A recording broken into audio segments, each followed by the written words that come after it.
Hi friends, mushroom fried rice பண்ண போகிறோம். Refined ஆயிலும் பட்டரும் கொஞ்சம் எடுத்துக்கோங்க. அப்புறம் சாப்டு கார்லிக்கும் க்ரீன் சில்லிஸும் போட்டிருக்கேன். நல்லா ஃப்ரை பண்ணிக்கோங்க கொஞ்ச நேரம்.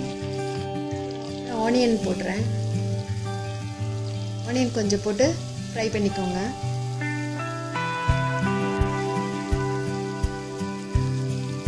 இனிமேல் இன்க்ரீடியன்ட்ஸ் தான்.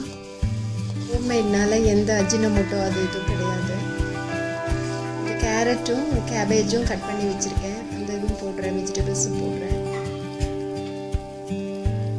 இது நல்லா ஃப்ரை பண்ணிக்கோங்க. வெறும் ஆயிலையும் பண்ணலாம். நான் கொஞ்சம் பட்டர் ஃப்ளேவருக்காக, டேஸ்ட்டுக்காக பட்டர் ஆட் பண்ணியிருக்கேன். நல்லா வதக்கிட்டு இதுக்கு தேவையான கொஞ்சம் லிட்டில் பிட் சால்ட்டும் போடுறேன். மஷ்ரூம் போடுறேன். ஒரு பேக்கெட் மஷ்ரூம் போட்டிருக்கேன்.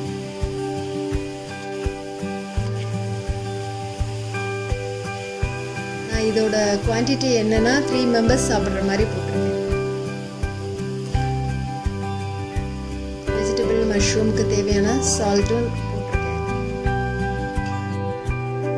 கொஞ்சம் சோயா சாஸ் ஊற்றிருக்கேன்.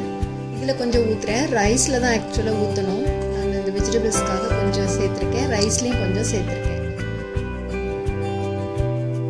இல்லை மிக்ஸ் ஆகிற மாதிரி நல்லா ஃப்ரை பண்ணிக்கோங்க.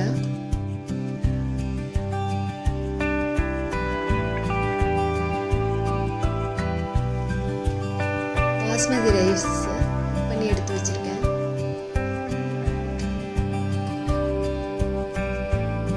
எல்லாத்தையும் மிக்ஸ் பண்ணிக்கோங்க. சிம்பிள் தான், ஹோம்மேடு, அதனால வேறு எதுவும் எக்ஸ்ட்ரா ஆட் பண்ணல.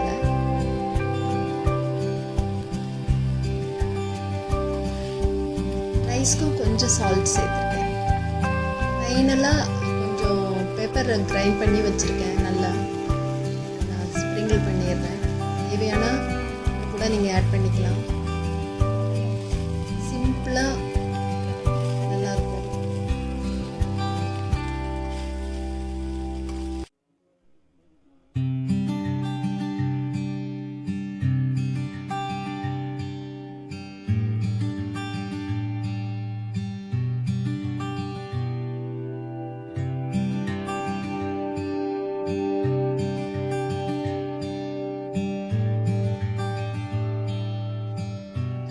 Thanks for watching.